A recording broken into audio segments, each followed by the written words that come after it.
Welcome back to the channel, everyone. This is Frankelley Nunez, and in this video we're going to discuss all the pros and cons with using a 401k to purchase your primary residence or any home that you're looking to buy. In my channel, I like to discuss all the tips and tricks that are available to you so that you can be better equipped to make your real estate decisions. We're going to start off with all the pros that are associated with using a 401k loan. When you're buying a home, usually you need credit, income, and down payment. So the down payment is where this comes into play, especially this money that has been accumulated in your 401k for over the years. This money is something that has just like been put to the side and you just forgot about, right? But you can tap into it to use it for the down payment. One strategy I like to recommend is buying a home where the seller is contributing towards your closing costs or giving you a concession towards your closing costs, which is another component when closing on a home. If you can find a builder or seller that can do that, and then you have the 401k as a down payment, you literally come out of pocket with little to no money. Now, how do we access it? How does it work? Every employer has the company that manages it, and that company usually has different options for different loans. From the 401k, you could do personal loans or loans for renovations of the property. You could do it for just the purchase, and usually they want a contract, the contract that is used to make the purchase. They want a copy of that before you can make the withdrawal, so that they know it's for that purpose, because all these things are subject to IRS regulations. These are our tax deferred accounts, and everything has to be by the book. You can use the funds up to the vested amount. Usually the vested amount is the amount that you have contributed to the account. Usually when you're doing a match, let's say they contribute, your employer matches you 6%, you put 6%, they give you 6%.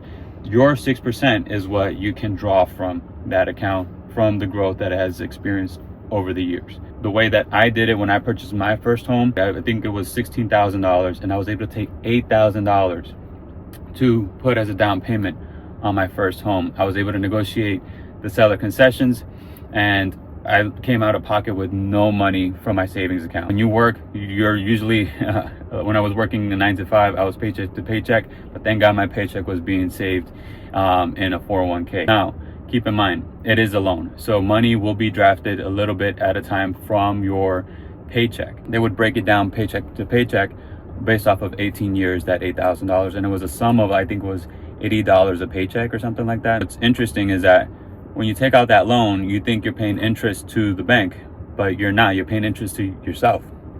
So usually at a rate of 2 to 4%, you would pay interest back to yourself. You're still kind of saving as you're paying yourself back. There's no prepayment penalty. So let's say a year down the road, something changes and you want to sell the house, you can sell it and pay yourself back, and then have your retirement continue to grow. Now, on the flip side, it's only going to grow at the rate of the interest. So you took all that money out from the account and depleted your savings for retirement, and you put it into your real estate, which also arguably is part of your retirement savings.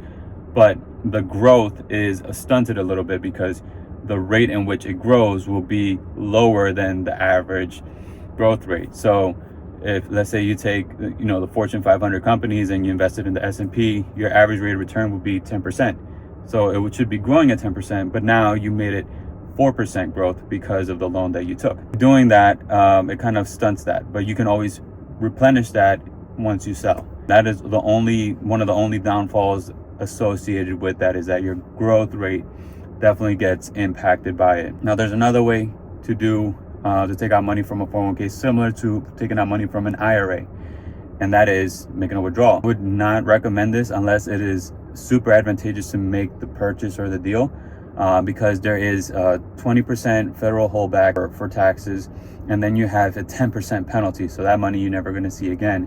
So if you're okay with taking that penalty, I would strongly advise not to do the withdrawal. If it's such a, it's a great deal, it's going to be life-changing for you, then you have to calculate the numbers and make that decision.